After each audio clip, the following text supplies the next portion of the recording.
ભાજપ દ્વારા ચૂંટણી ફંડ ભેગું કરવાની કાર્યવાહી શરૂ કરવામાં આવી છે। દરેક વિસ્તારમાંથી વોર્ડ પ્રમુખો, ધારાસભ્યો તેમજ કોર્પોરેટરો ડબ્બો લઈને ઘરે ઘરેથી ફંડ એકઠું કરી રહ્યા છે। આ ફંડ એકત્ર કરવાના વિરોધમાં કોંગ્રેસ ઉતર્યું છે। મણિનગર વિસ્તારમાં મંગળવારે કોંગ્રેસના કાર્યકરોએ ધરણાના કાર્યક્રમનું આયોજન કર્યું હતું। ધરણા સ્થળે ભિખારીને ઊભો રાખીને પણ થોડામાં ઘણું કહ્યું હતું।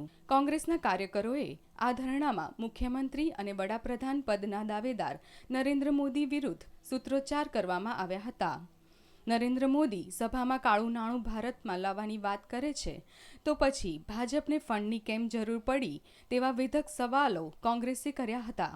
સત્તાધારી પક્ષ કોર્પોરેટ હાઉસ હોય કે ઉદ્યોગપતિની વાલી હોય અને આજે એને અચાનક જ પૈસાની શું જરૂર પડી કે લોકો પાસેથી ઉઘરાણું કરવા નીકળે અને ઉઘરાણું બી એ રીતે કે કાઉન્સિલરો અને મંત્રીશ્રીઓ હોય એટલે ધાક અને ધમકી બેસાડવા માટે કે જો તમે અમે ફંડ નહીં આપો કે નોટ નહીં આપો તો તમારી દુકાનો સીલ થઈ જશે।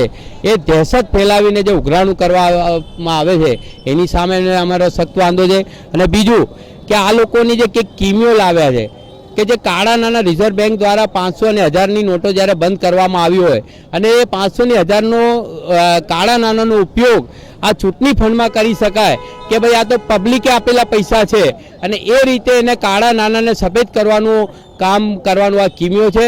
અને અમે તો કહેવા માગીએ છીએ કે જો ધાર્મિક મહોત્સવ ગણેશ ચતુર્થી હોય કે અન્ય મહોત્સવમાં જ્યારે મંડળો બચારા ઉઘરાણી કરવા નીકળતા હોય અને એની સામે પોલીસ કેસો થતા હોય તો આ લોકો જાહેર જનતા પાસે બળજબરીથી ઉઘરાણી કરતા હોય તો એની સામે કેસ કેમ નથી થતા। આગામી પ્રોગ્રામ જો આનો નિર્ણય નહીં લેવામાં આવે તો અમે ચૂંટણી પંચ સામે ઘેરાવ કરીશું અને આગામી દિવસોમાં અને જલદ કાર્યક્રમો દ્વારા પણ આ અટકાવવાનો પ્રયત્ન કરીશું।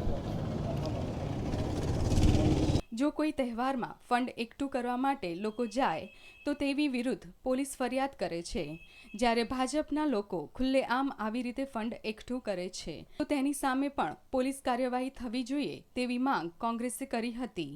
આ ધરણામાં મોટી સંખ્યામાં મહિલાઓ પણ હાજર રહી હતી। કેમેરામેન જયેશ પટેલ સાથે મિહિર દુધરેજિયા, ન્યૂઝ ઓનલાઈન, અમદાવાદ।